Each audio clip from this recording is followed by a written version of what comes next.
The scream that cut through the Arizona twilight in Castle Dome made Quentin Kellerman pull his horse to an immediate stop, every instinct in his body going from weary to alert in a single heartbeat. He had been riding for 3 days straight, driving cattle from the northern pastures down to the winter grazing lands, and exhaustion had settled deep into his bones. But the sound of terror had a way of burning through fatigue like a hot iron through butter, smoke. He smelled it before he saw it, acrid and thick on the desert wind that swept through the rocky terrain. Then came the orange glow, angry and bright against the darkening sky, maybe half a mile to the east. Without thinking, Quentin spurred his bay gelding forward, urging the tired horse into a gallop across the scrubland dotted with saguaro cacti and mesquite. As he crested the small rise, he saw it clearly now.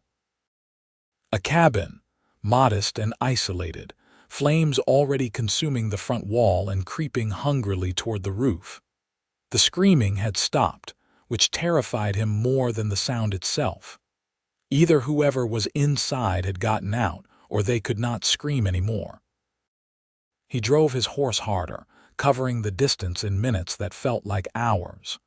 When he reached the yard, he could feel the heat radiating from the structure even from 20 feet away. The door hung askew on its hinges, and through the opening he could see the interior thick with smoke. "Hello," he shouted, dismounting and tying his horse to a nearby post. "Anyone in there?" A cough answered him, weak and desperate, coming from somewhere inside. Quentin did not hesitate. He pulled his neckerchief up over his nose and mouth, took a deep breath of clean air, and plunged through the doorway into the inferno. The heat hit him like a physical blow, and the smoke made his eyes water instantly. He could barely see 3 feet in front of him. The coughing came again from his right, and he stumbled in that direction, his arms outstretched. His hand connected with something soft, fabric, and then he felt an arm. "I have you," he said, though he doubted she could hear him over the roar of the flames. The fire had reached the ceiling now, and burning debris was starting to fall around them. He got his arms under her, lifting her as gently as he could manage in the chaos, and turned back toward where he hoped the door still was. A beam crashed down directly in front of him, blocking his path and sending up a shower of sparks. He pivoted, holding the woman tight against his chest, and looked for another way out. There, a window on the far wall still intact. He rushed toward it, turned his shoulder, and crashed through in an explosion of glass and wood. They hit the ground outside hard, and he rolled to protect her from the impact, his back taking the brunt of it against the rocky desert soil. For a moment he just lay there, dragging in great gulps of clean air, his lungs burning and his eyes streaming. Then she moved against him, coughing violently, and he helped her sit up, supporting her as her body fought to expel the smoke she had inhaled. In the light of the burning cabin, he could see her properly for the first time.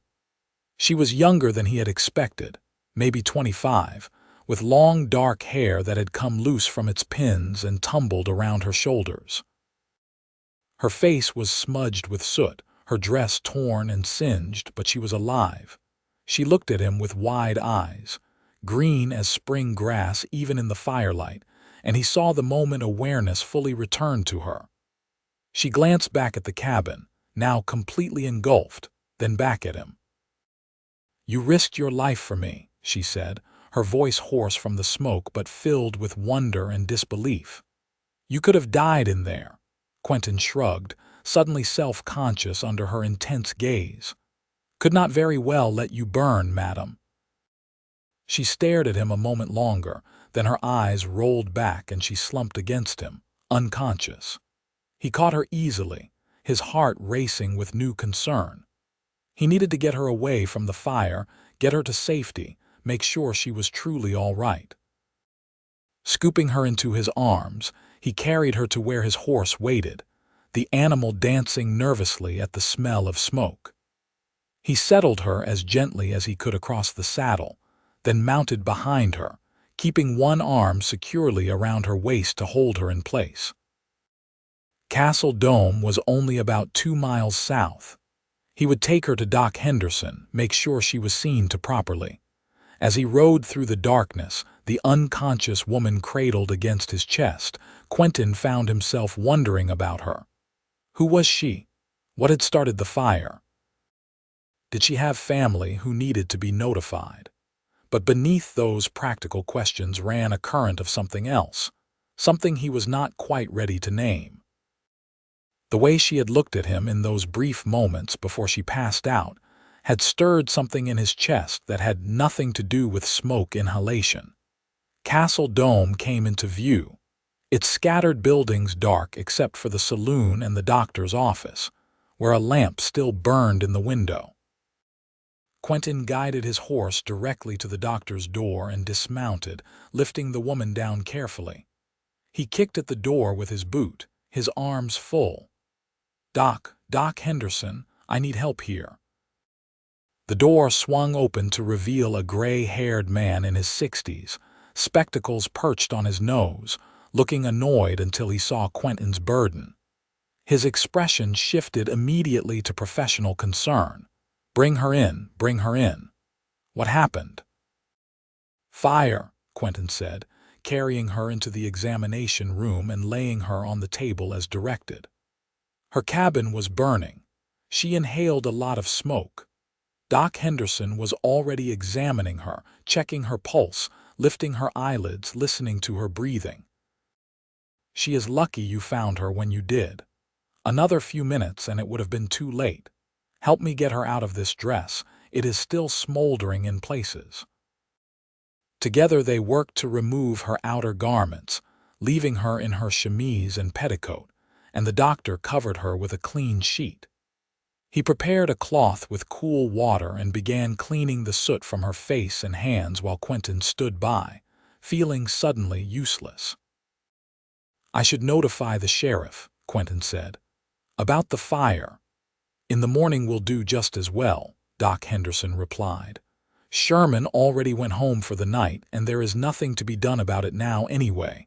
You look like you could use some tending yourself." Quentin glanced down at himself for the first time and realized he was covered in soot and ash, his shirt torn in several places, blood seeping through from cuts he had not even felt. His hands were blistered from the heat, and now that the urgency had passed, they were starting to hurt like hell. "Sit," the doctor ordered, pointing to a chair. "Let me bandage those hands before you get blood everywhere." Quentin sat, but he could not take his eyes off the woman on the table. She was breathing easier now, her color starting to return. Up close, with the soot cleaned away, he could see the delicate lines of her face, the dark lashes against her pale cheeks. She was beautiful, he realized, though that was hardly the most important thing at the moment. "You know who she is, Doc?"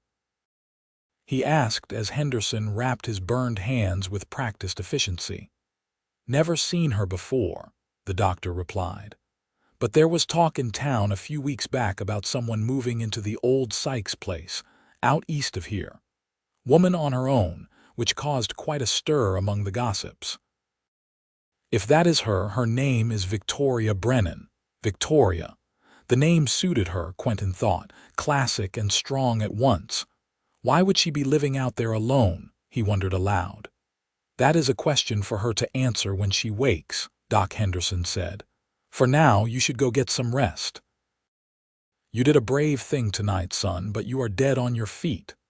Quentin wanted to protest, wanted to stay until she woke up, but exhaustion was crashing over him in waves now that the danger had passed.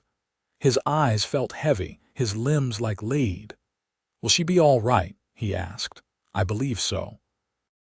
The smoke inhalation was not as severe as it could have been, and the burns are mostly superficial. She will need rest and care for a few days, but she should make a full recovery. That was enough. Quentin nodded and rose to his feet, swaying slightly. I will check on her tomorrow, if that is acceptable. I am sure she will want to thank her rescuer properly," the doctor said with a knowing smile that made Quentin's ears heat up. He left the doctor's office and stumbled to the boarding house at the end of the street, where he kept a room for nights. He was too tired to ride back to his ranch. Mrs. Patterson, the proprietor, took one look at him and clucked her tongue but asked no questions, just provided hot water for washing and pointed him to his room. Quentin cleaned himself up as best he could, the water in the basin turning black with soot, and fell into bed still half-dressed. His last thought before sleep took him was of green eyes in a smoke-darkened face, and the sound of her voice saying he had risked his life for her. Morning came too early, sunlight streaming through the thin curtains and directly into his face. Quentin groaned and sat up, every muscle in his body protesting. His hands throbbed under their bandages, and when he looked in the small mirror over the washstand, he saw that his face was covered in small cuts and bruises he had not noticed the night before. He dressed carefully, his burned hands making everything more difficult, and made his way downstairs. Mrs. Patterson had breakfast waiting, eggs and bacon and strong coffee, which he accepted gratefully. "Heard about what you did last night," she said, pouring him a second cup of coffee. "The whole town is talking about it. That poor girl, all alone out there." "She awake yet?" Quentin asked. "Doc sent word about an hour ago that she came around at dawn, confused and scared but alive thanks to you." Quentin finished his breakfast quickly and headed back to the doctor's office. This time he knocked more gently, and Henderson let him in with a smile. "She is asking about you," the doctor said. "Go on in. I will give you some privacy." Quentin stepped into the examination room, hat in hand, and found Victoria Brennan sitting up on the table, wrapped in a blanket. Her hair had been brushed and hung loose down her back, and someone had provided her with a clean nightgown. She looked fragile in the morning light, dark circles under her eyes, but those eyes were alert and fixed on him with an intensity that made his breath catch. "You are the one who saved me," she said. It was not a question. "Yes, madam, Quentin Kellerman, Victoria Brennan." She extended a hand, then seemed to notice his bandages and withdrew it. "Oh, you were hurt, because of me." "Just some burns, nothing serious," he assured her, though his hands hurt like the devil. "How are you feeling?" "Alive, which I would not be without you." Her voice wavered slightly. "I remember waking up and the whole room was full of smoke. I could not find the door, could not breathe. I thought I was going to die." "You are safe now," Quentin said, moving closer without thinking about it. "What happened? How did the fire start?" Her expression darkened, and she looked down at her hands, clenched in the blanket. "I do not know for certain. I had gone to bed early. I was reading by lamplight. I must have dozed off, and when I woke up, everything was burning. The lamp was overturned on the floor."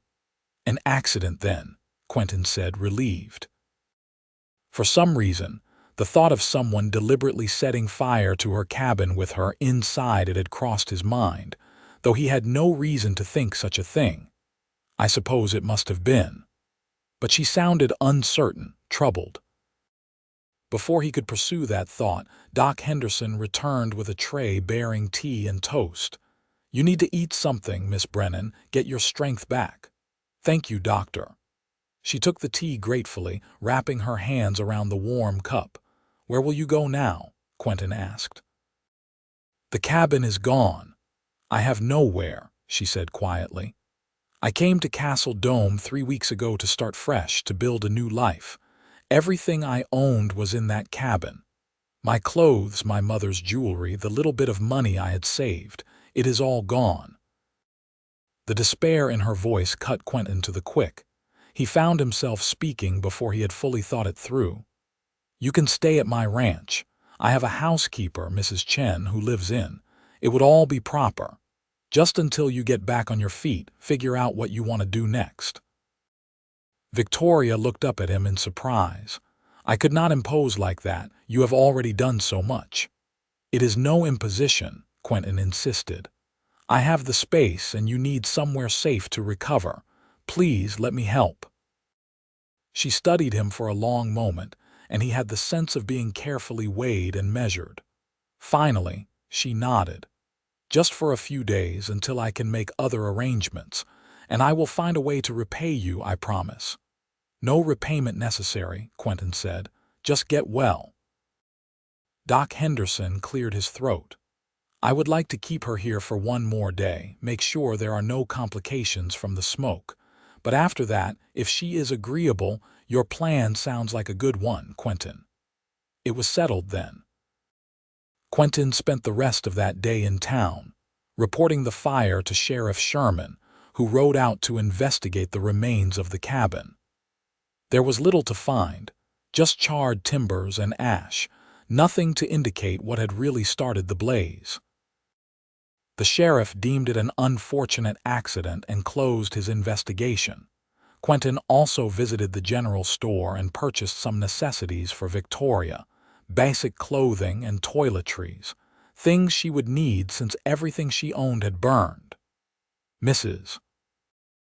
Hoffman, who ran the store with her husband, was delighted to help, though her questions about Victoria Brennan were a bit too pointed for Quentin's comfort.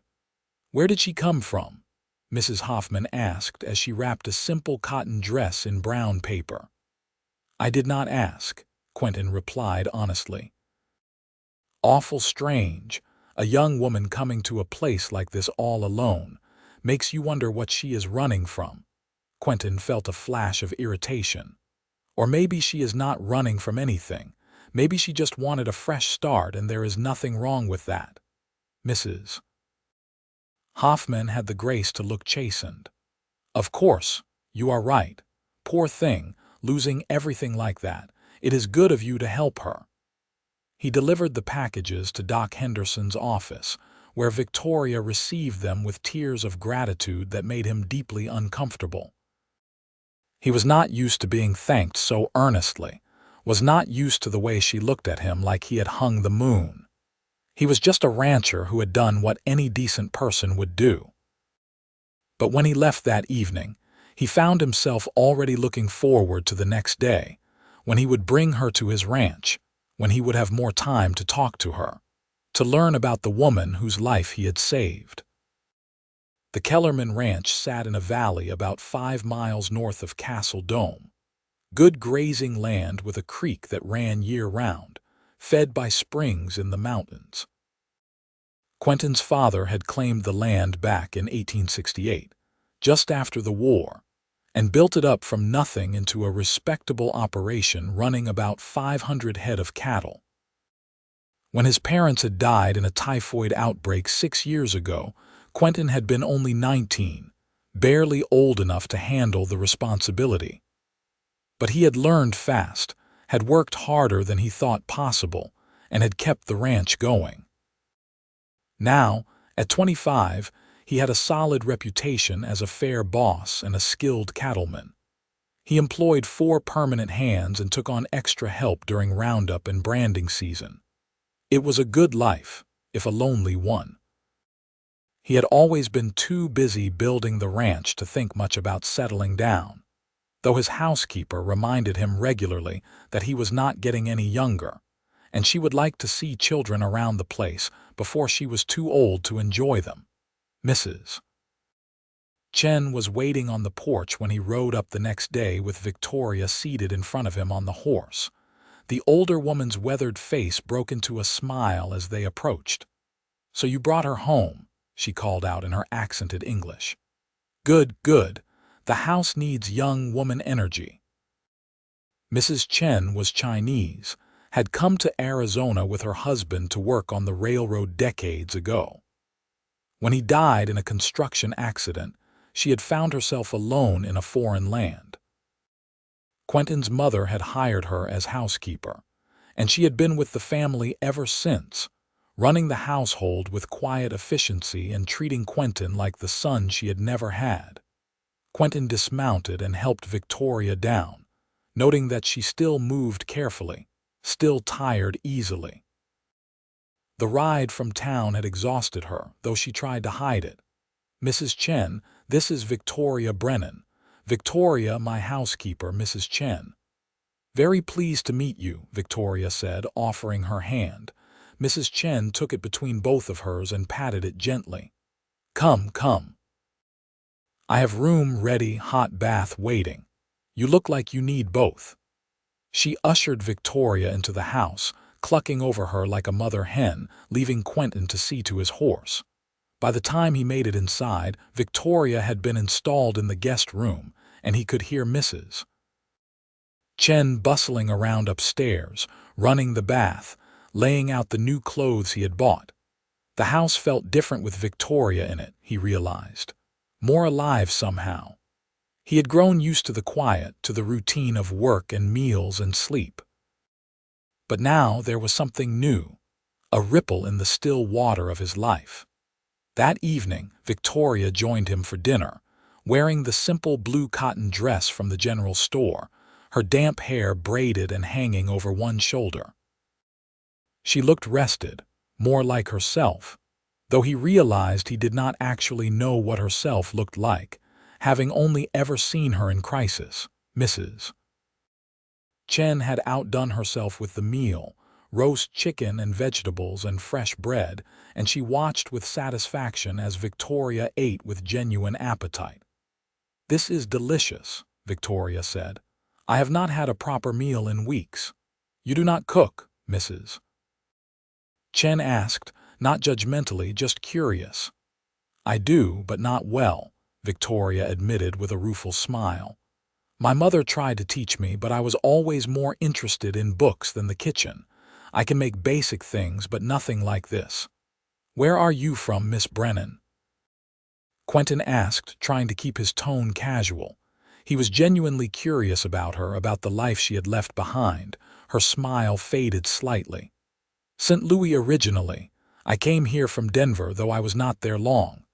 "Long way from home," he observed. "I needed to be far away," she said quietly, and something in her tone told him not to push. Not yet. They ate in comfortable silence for a while, and then Victoria set down her fork and looked at him directly. "I need to explain something to you, both of you. You have been so kind, taking me in without question, but I feel I owe you the truth about why I came here." "You do not owe us anything," Quentin started, but she held up a hand. "Please, let me say this." She took a deep breath. "I was engaged to be married back in St. Louis. His name was Charles Whitmore, and he came from a good family, wealthy and respectable. Everyone thought it was a wonderful match, but after we were engaged, he changed. He became possessive, controlling. He wanted to dictate every aspect of my life, what I wore, where I went, who I spoke to. When I tried to break off the engagement, he threatened me, said he would ruin my reputation, that no decent man would ever want me." She was gripping her napkin so tightly her knuckles were white. Quentin felt anger rising in his chest at this unknown man who had frightened her so badly. "My mother had just died," Victoria continued. "I had no other family, no one to turn to, so I left. I took what money she had left me and I ran. I went to Denver first, but I was afraid he would follow me there. It was too obvious. So I came here to this little town in the middle of nowhere, thinking I could finally be safe." "You are safe," Quentin said firmly. "If this man comes looking for you here, he will have to go through me." Victoria's eyes glistened with unshed tears. "You do not understand.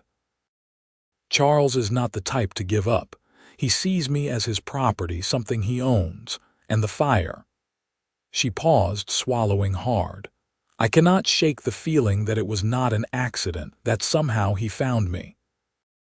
"The sheriff said there was no evidence of arson," Quentin said, though he felt a chill run down his spine. "I know, and maybe I am just being paranoid. Maybe it really was just an accident, but I am scared and I hate being scared. I hate that he has this power over me even now, hundreds of miles away." Mrs. Chen reached across the table and covered Victoria's hand with her own. "You are not alone anymore. You have us now." Quentin nodded his agreement. "You can stay here as long as you need to. And if this Charles does show up, we will deal with him together." The relief on Victoria's face was palpable, and for the first time since he had pulled her from the burning cabin, he saw her truly smile. It transformed her face, made her eyes light up, and Quentin felt something shift in his chest, a tightening that had nothing to do with smoke damage and everything to do with the woman sitting across from him. Over the next few weeks, Victoria became part of the rhythm of the ranch. She insisted on helping around the house, despite Mrs. Chen's protests that she was a guest and should rest. But Victoria said she had never been good at sitting idle, and she needed to feel useful. She helped with cooking and cleaning, learned to feed the chickens and collect eggs, even tried her hand at mending, though she admitted with a laugh that her stitches were terrible. Quentin found himself adjusting his schedule to spend more time around the house. He told himself it was just to make sure she was all right, that she had everything she needed. But the truth was he enjoyed her company. She was intelligent and well-read, could discuss books and politics with equal ease, and had a dry sense of humor that caught him off guard and made him laugh in a way he had not in years. One evening, about 3 weeks after she had come to stay, they were sitting on the porch watching the sunset paint the desert in shades of orange and purple. Mrs. Chen had gone to visit a friend in town and would not be back until morning, leaving them alone for the first time since that night at the doctor's office. "It is beautiful here," Victoria said softly. "So different from the city, quieter." "Does it feel too quiet?" Quentin asked. "After St. Louis and Denver," she considered the question. "No, I think that is what I like about it. In the city there is always noise, always people, but you can still feel completely alone. Here the silence feels peaceful, not empty." "I know what you mean," he said. "After my parents died, this place was my sanctuary. Working the land, caring for the animals, it gave me purpose when I felt lost."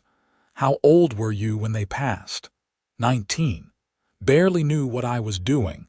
I made a lot of mistakes those first couple of years. But you kept going," she said. "You built something good here." "I tried," he said modestly. She turned to look at him, her expression serious in the fading light. "You did more than try, Quentin. You succeeded. And you did it alone, which makes it all the more impressive." He felt heat creep up his neck at the praise. "I had help. Mrs. Chen, the hands, they all stood by me." "Because you are worth standing by," she said simply. There was a moment of charged silence, and Quentin was acutely aware of how close she was sitting, close enough that he could smell the lavender soap she used, could see the way the sunset light caught in her hair. "Victoria," he started, not sure what he was going to say, just knowing he needed to say something, but she stood abruptly, wrapping her arms around herself. "I should go in, help Mrs. Chen with the preparations for tomorrow." "Mrs. Chen is not here tonight," he reminded her gently. "Oh, right." She laughed, but it sounded forced. "I think I am just tired. Good night, Quentin." She fled into the house before he could respond, leaving him alone on the porch with the distinct sense that she had been running from more than just the evening chill. The next morning, things were awkward between them for the first time. Victoria was quiet at breakfast, avoiding his eyes, and excused herself as soon as she finished eating. Mrs. Chen noticed, of course, and cornered Quentin in the barn later that morning while he was saddling his horse. "What did you do?" she demanded, hands on her hips. "Nothing," Quentin protested. "We were just talking on the porch and she got upset and went inside." Mrs. Chen gave him a look that suggested she knew exactly what had happened or almost happened. "That girl has been hurt badly by a man she thought she could trust. She is scared to let anyone get close." I was not trying to, Quentin started, then stopped. That was not true. He had been trying to get close to Victoria, had been thinking about little else for weeks now. I would never hurt her. I know that, and deep down she knows it too. But knowing and believing are different things. You need to be patient with her. Quentin nodded, though patience had never been his strong suit. Still, Victoria was worth waiting for, worth whatever time she needed to feel safe with him. He threw himself into work for the next few days, spending long hours out on the range with his hands, checking fences and moving cattle. But no matter how hard he worked, he could not stop thinking about her, about the way she smiled when she thought no one was watching, about the sound of her laugh, about how right it felt when she was near. It was nearly a week later when things finally came to a head. Quentin was returning from town with supplies when he saw a rider approaching the ranch from the opposite direction. Something about the man's bearing, the expensive cut of his clothes, set off alarm bells in his mind. He urged his horse to move faster, reaching the house just as the stranger dismounted in the yard. Victoria had come out onto the porch, and even from a distance, Quentin could see the color drain from her face. "Victoria, darling," the man called out, his voice smooth and cultured. "Did you really think you could hide from me forever, Charles Whitmore?" It had to be. Quentin rode directly between them, dismounting in one swift motion and putting himself physically between Victoria and her former fiancé. "I think you should leave." Charles looked him up and down with obvious disdain. "And you are? Someone telling you to get off this property before I make you." "How charming," Charles said with a cold smile. "Victoria, call off your guard dog and come here. We have things to discuss." "I have nothing to say to you, Charles," Victoria said, and Quentin was proud to hear her voice steady despite her obvious fear. "I made my feelings clear when I left St. Louis." "You embarrassed me," Charles said, and now there was an edge to his voice, something ugly beneath the polish. "You made me look like a fool in front of everyone who matters. Did you think there would not be consequences?" "Did you set that fire?" Quentin demanded. Charles smiled, a terrible expression. "I have no idea what you are talking about, though I did hear about the unfortunate accident." "How lucky that you had a hero nearby to save you, Victoria. Almost too lucky, one might say." "You son of a—" Quentin started forward, but Victoria's voice stopped him. "Quentin, do not. He is not worth it," Charles laughed. "Yes, Quentin, listen to her. She is good at running away, at hiding behind other people. But she cannot run forever, and neither can you protect her always. I am a patient man. I can wait." "The lady asked you to leave," came a new voice, and Sheriff Sherman rode into the yard, followed by two of his deputies. "I suggest you do so before I arrest you for trespassing and harassment." "On what grounds?" Charles demanded. "I am simply having a conversation with my fiancé." "Former fiancé," Victoria said firmly. "And I never want to see you again, Charles. Please, just leave me alone." "Is that your final word on the matter?" Charles asked, and there was something dangerous in his tone now. "It is." Charles looked from her to Quentin to the sheriff and seemed to calculate his odds. Finally, he shrugged. "Very well. But you will regret this, Victoria. No one makes a fool of Charles Whitmore and gets away with it."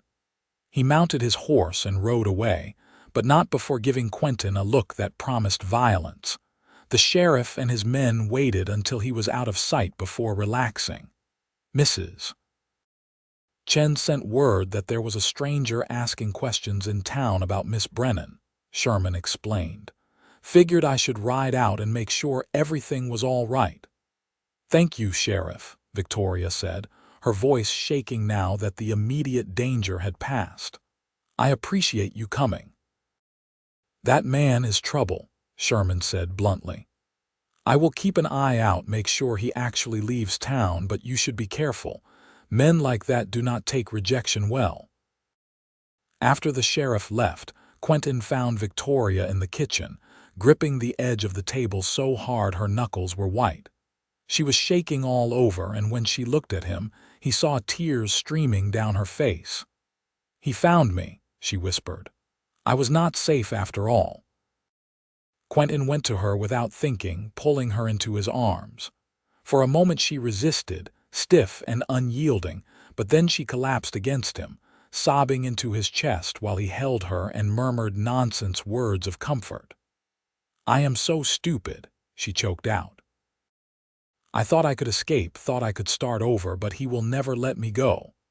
"You are not stupid," Quentin said fiercely, "and he does not get to control your life. You escaped him once, you can do it again." "How? He has money, resources, connections. What do I have? Nothing." "I have nothing."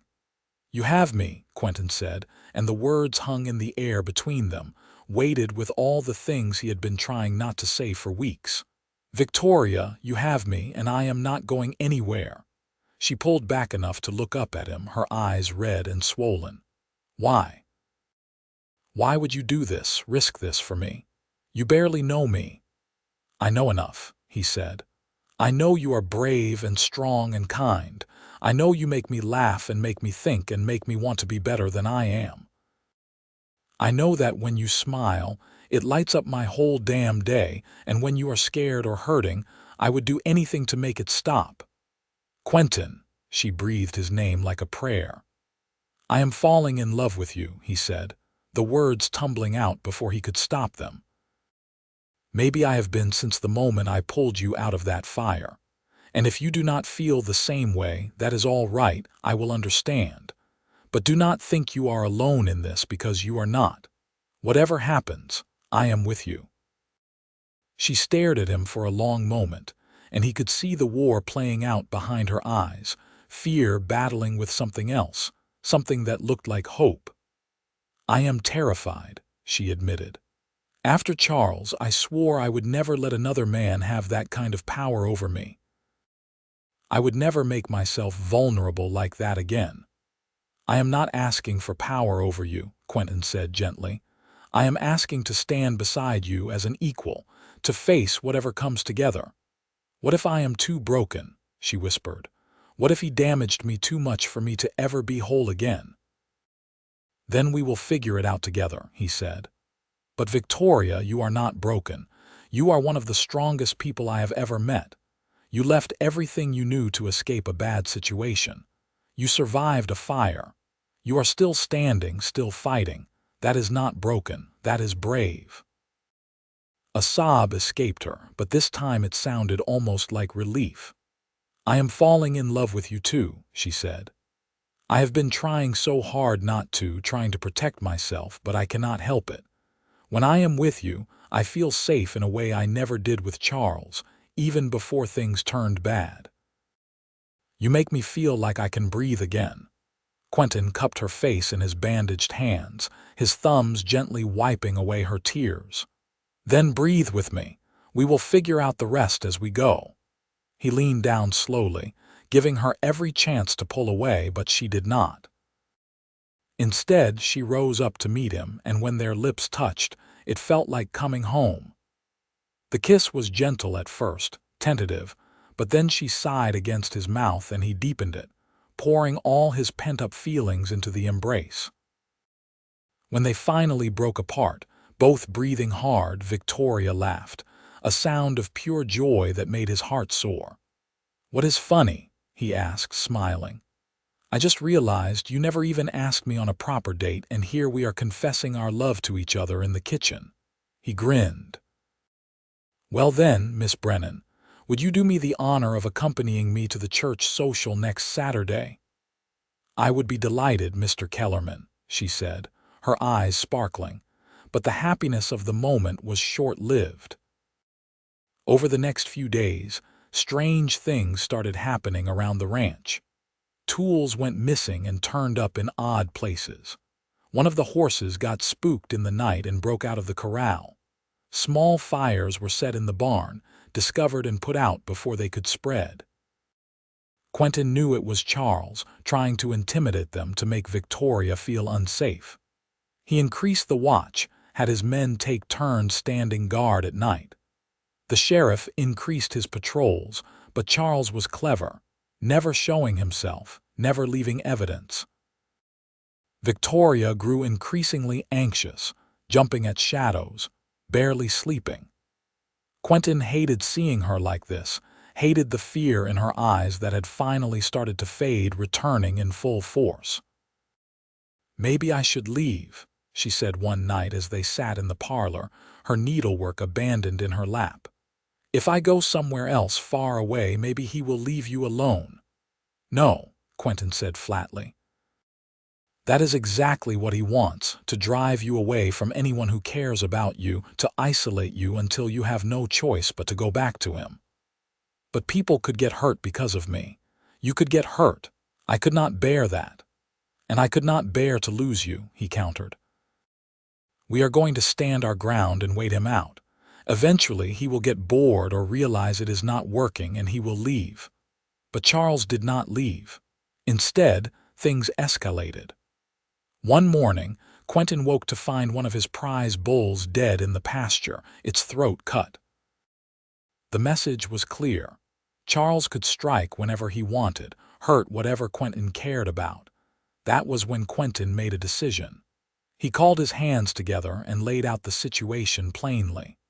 He would understand if any of them wanted to leave, to avoid the trouble that was brewing. To a man, they refused. "You stood by us when times were tough," his foreman, Diego Martinez, said. "We stand by you now." With his crew watching his back and the sheriff keeping an eye on things, Quentin doubled down on security. No one came or went from the ranch without an escort. Victoria was never left alone. It was exhausting and nerve-wracking, but they endured. The confrontation came on a Tuesday afternoon, 3 weeks after Charles had first shown up. Quentin was working in the barn when he heard Victoria scream. He ran outside to find Charles dismounting in the yard, and this time he was not alone. He had brought 4 men with him, rough-looking characters who were clearly hired muscle. "I am done playing games, Victoria," Charles called out. "You are coming with me, right now, willingly or otherwise." Quentin's hands appeared from various parts of the property, rifles in hand. Diego flanked Quentin on one side, a shotgun cradled in his arms. The sheriff and his deputies rode in moments later, having been alerted by Mrs. Chen. "You are outnumbered and outgunned," Sheriff Sherman said calmly. "And you are under arrest for destruction of property, animal cruelty, and attempted kidnapping. Tell your men to drop their weapons." Charles looked around, assessing the situation. His hired guns looked nervous, clearly not having signed up for this level of opposition. "You have no proof I did any of those things." "Actually, we do," the sheriff said. "One of your men got drunk in the saloon last night and bragged about the jobs you have been paying them to do. He is in my jail right now, and he is talking plenty to save his own skin." The color drained from Charles's face. For the first time he looked uncertain, cornered. His hand moved toward the gun at his hip, and everything seemed to slow down. "Do not," Quentin said, his own hand hovering over his revolver. "It is over, Charles. Accept that and walk away." But Charles was beyond reason. With a snarl of rage, he drew his weapon. Before he could even aim it, Sheriff Sherman's deputy fired, the bullet striking Charles in the shoulder and spinning him around. He fell to the ground, his gun skittering away across the dirt.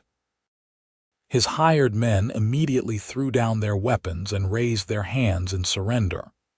It was over in seconds, anticlimactic after weeks of tension. As the sheriff and his men took Charles and his crew into custody, Quentin turned to Victoria. She was standing on the porch, pale but composed, watching Charles being helped onto a horse for the ride to jail. "It is really over?" she asked as Quentin climbed the steps to stand beside her. "It is really over," he confirmed. "He is going to prison for a long time. You are safe now." She turned to him and he saw tears on her cheeks, but she was smiling. "I am safe," she repeated, like she was trying to convince herself. "I am really safe." "You are," he said, pulling her into his arms, "and you are never going to have to run again." The trial was held 6 weeks later in Yuma, the territorial capital. Charles was found guilty on multiple charges and sentenced to 10 years in the territorial prison. His family, embarrassed by the scandal, disavowed him completely. Victoria testified, her voice strong and clear as she detailed his threats and abuse, the fear he had made her live with for so long. When it was over, when they walked out of the courthouse into the bright Arizona sunshine, Victoria took Quentin's hand and squeezed it. "Thank you for standing by me through all of that." "Always," he promised. They were married 3 months later in a simple ceremony at the church in Castle Dome. Victoria wore a dress that Mrs. Chen had helped her sew, white with lace at the collar and cuffs. Quentin wore his best suit, the one he had bought for his parents' funeral and had not worn since. The whole town turned out for the wedding, and for the celebration afterward at the ranch. Diego played guitar while people danced in the yard. Mrs. Chen outdid herself with the food, and even Sheriff Sherman showed up, bringing a bottle of good whiskey as a wedding gift. As the sun set and the guests began to drift away, Quentin found Victoria standing by the creek, watching the water flow past in the gathering darkness. "Happy?" he asked, slipping his arms around her waist from behind. She leaned back against him with a contented sigh. "So happy I am afraid I might wake up and find it was all a dream." "Not a dream," he assured her, pressing a kiss to her temple. "This is real. We are real." She turned in his arms to face him. "I love you, Quentin Kellerman. Thank you for saving me in every possible way." "I love you too, Victoria Kellerman," he said, savoring her new name. "And you saved me right back. I just did not know I needed saving until you came along." They kissed as the stars came out overhead, and Quentin thought about the night he had ridden toward a burning cabin, tired and ready to go home. He could never have imagined then where that decision would lead, the love he would find in the ashes and smoke. The first year of marriage was an adjustment for both of them. Victoria had never lived on a working ranch before, and there was much to learn. But she threw herself into it with characteristic determination, learning to ride well enough to help move cattle, to treat minor injuries in the livestock, to keep the books for the ranch operations. She was a natural with numbers, and under her management, the ranch became more profitable than it had ever been under Quentin's haphazard record-keeping. But more than that, she brought joy back into his life, laughter and light that had been missing since his parents died. The house that had been just a place to sleep and eat became a home, warm and welcoming, filled with music and conversation and love. Mrs. Chen was delighted with the transformation, and with Victoria's help in the kitchen, she was able to experiment with new recipes, blending her Chinese heritage with traditional Western cooking in ways that surprised and delighted everyone. In the spring of their second year of marriage, Victoria discovered she was pregnant. She told Quentin one evening after dinner, taking his hand and placing it on her still flat stomach. "There is a baby," she said simply, her eyes shining. "Our baby." Quentin felt his throat close with emotion. "Truly, truly. Doc Henderson confirmed it this morning. I am about 3 months along." He pulled her into his arms, holding her tight, overwhelmed with joy and fear in equal measure. "Are you happy?" he asked. "So happy," she whispered. "I never thought I would have this, a family of my own, a real home. Charles made me think I did not deserve it, that I was not worthy of this kind of happiness. But you showed me that was a lie." "You deserve everything good in this world," Quentin said fiercely. "And I am going to spend the rest of my life making sure you know that." The pregnancy progressed smoothly, though Victoria had bouts of morning sickness that lasted well into the afternoon. Mrs. Chen fussed over her constantly, making sure she rested enough and ate properly. Quentin found himself simultaneously excited and terrified about becoming a father, but Victoria's calm confidence soothed his fears. On a cold November night in 1886, Victoria went into labor. It was long and difficult, and there were moments when Quentin, pacing in the kitchen while Mrs. Chen and Doc Henderson attended to his wife upstairs, thought he might lose his mind from worry. But finally, as dawn broke over the desert, he heard the sound he had been waiting for, the cry of a newborn baby.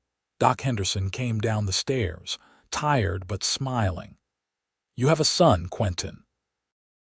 A healthy boy, and your wife is doing well."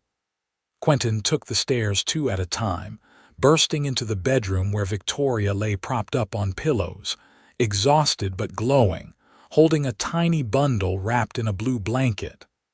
"Come meet your son," she said softly. Quentin approached almost reverently, sitting carefully on the edge of the bed. Victoria pulled back the blanket to reveal a small red face, eyes scrunched shut, a cap of dark hair.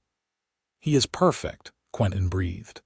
"We should name him after your father," Victoria suggested. "What was his name?" "Thomas," Quentin said. "Thomas Robert Kellerman." "Hello, Thomas," Victoria cooed to the baby. "Welcome to the world, little one." As Quentin watched his wife with their son, he felt a completeness he had never known before. This was what he had been missing, what the ranch had been missing. Not just success or prosperity, but family, love, the continuation of something his parents had started, and he was now carrying forward. Thomas was a good baby, healthy and strong, with his mother's green eyes and his father's stubborn chin. He grew quickly, and soon the house was filled with the sounds of his laughter and babbling. When Thomas was 2 years old, Victoria became pregnant again. This time she carried twins, a boy and a girl, born early one spring morning when the desert was in bloom. They named them Sarah and Samuel, and the house became even more lively and chaotic. Mrs. Chen was in her element with 3 small children to spoil. She taught them Chinese songs and stories, baked them special treats, and enforced naps and bedtimes when their parents were too soft-hearted to do so effectively. As the children grew, Quentin taught them about the ranch, about caring for the land and the animals, about hard work and integrity.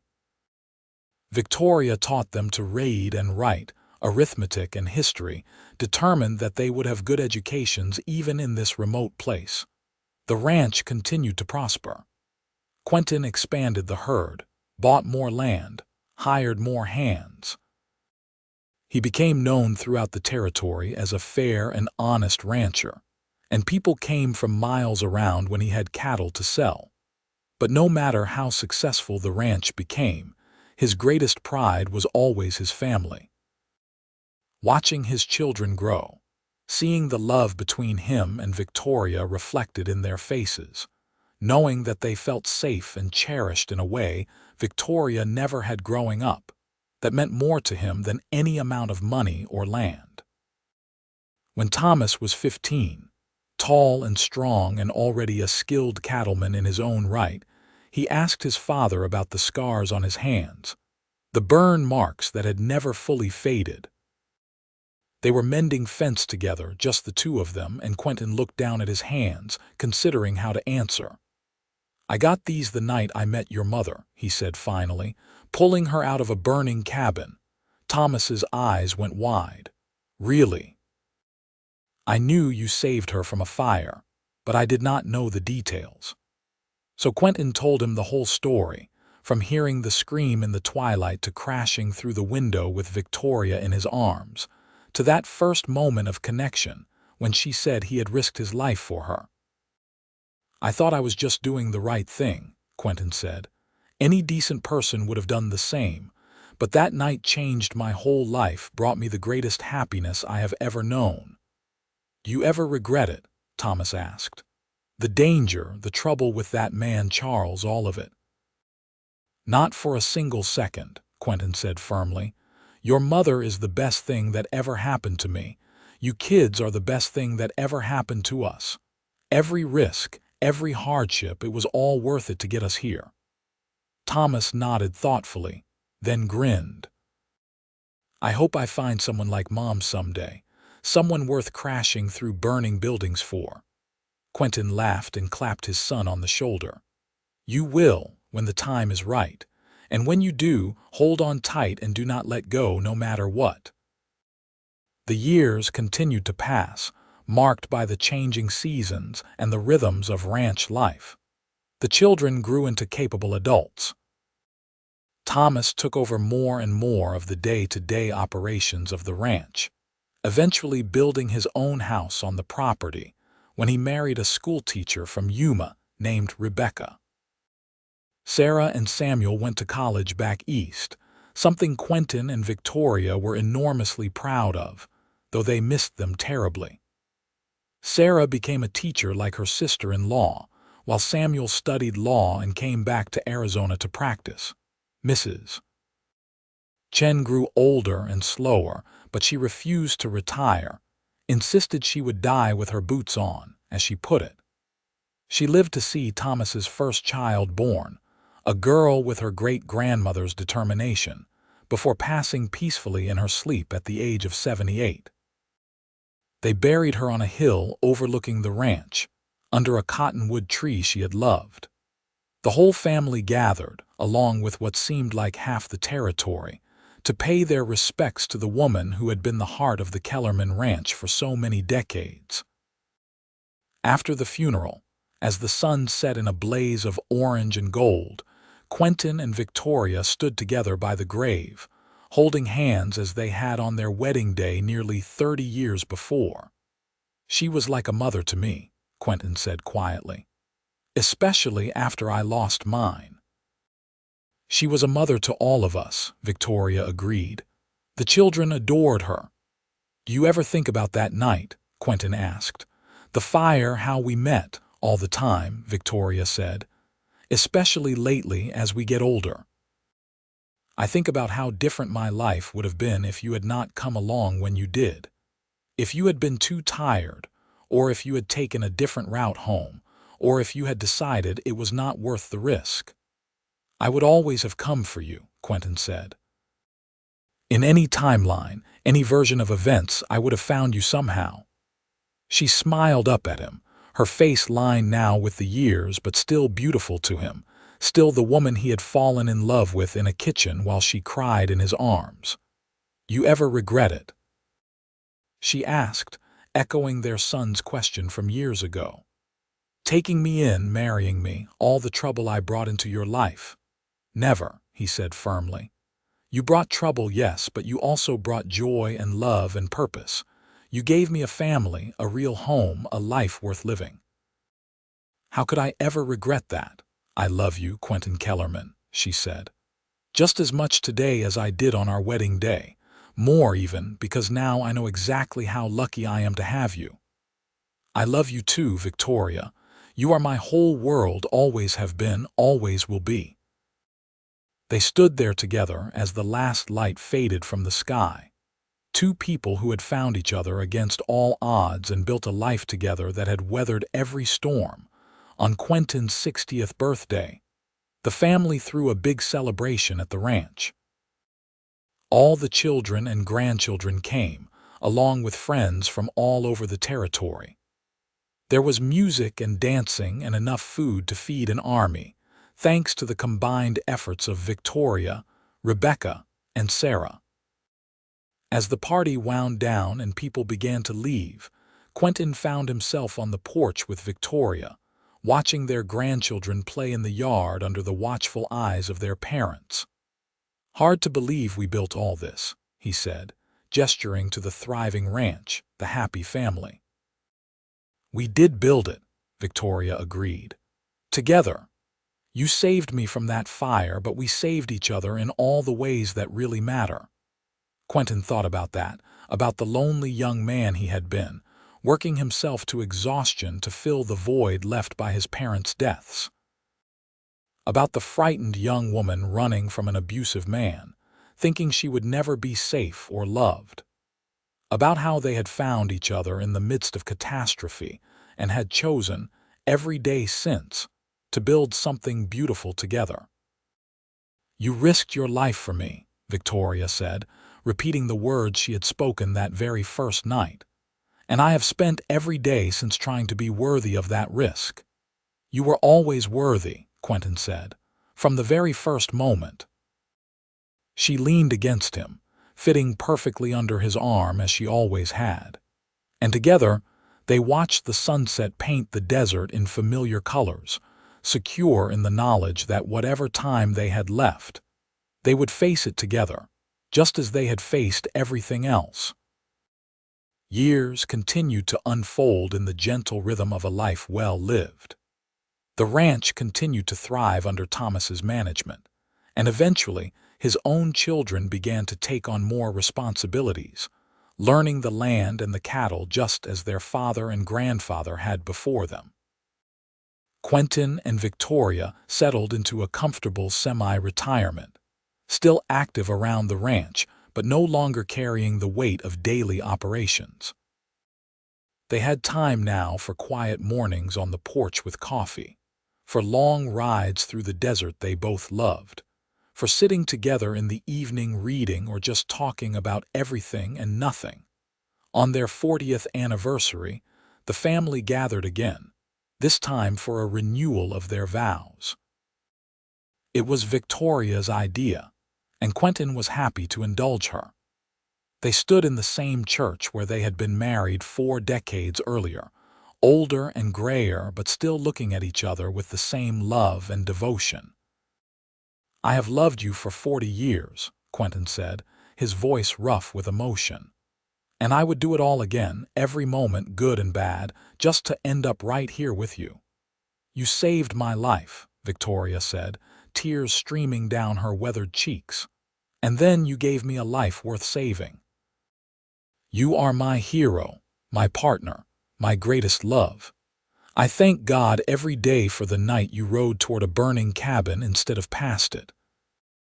Their children and grandchildren watched with tears in their own eyes as the elderly couple kissed, sealing their renewed vows, reaffirming the bond that had been forged in fire and had only grown stronger with time.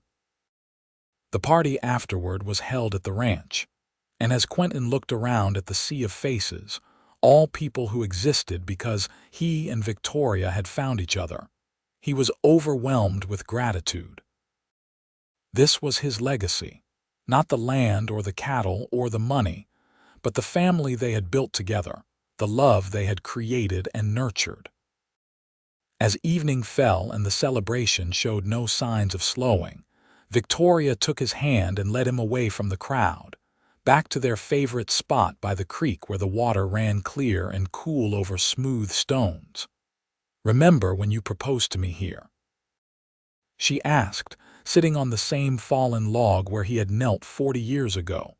"Of course," he said, settling beside her. "I was so nervous I could barely get the words out." "You did fine," she assured him with a smile. "Though I would have said yes even if you had just stood there stammering." "I am glad I managed actual words then," he said with a laugh. They sat in comfortable silence, listening to the water and the distant sounds of music and laughter from the party. The desert night was clear and cool, stars beginning to emerge in the darkening sky. "Are you happy?" Quentin asked, the same question he had asked her so many times over the years. "Happier than I ever imagined possible," Victoria replied.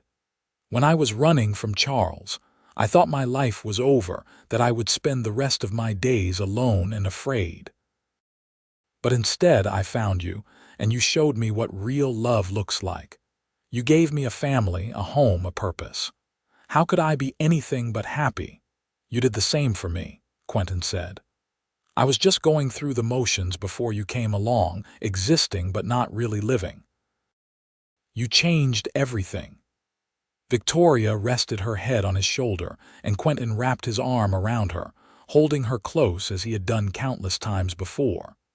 They sat like that until the stars filled the sky, two souls intertwined, grateful for every moment they had been given together. Time moved on as it always does, relentless and unstoppable. Quentin's health began to decline in his late 70s, his body finally giving in to decades of hard work and old injuries. Victoria cared for him with the same devotion he had always shown her, never complaining, always patient and loving. On a warm spring morning in 1916, with wildflowers blooming across the desert and a gentle breeze stirring the curtains, Quentin Kellerman passed away peacefully in his sleep, Victoria's hand clasped in his own. The funeral was the largest Castle Dome had ever seen. People came from across the state to pay their respects to a man who had been respected and loved by all who knew him. His children spoke of his integrity and kindness, his grandchildren of his patience and wisdom.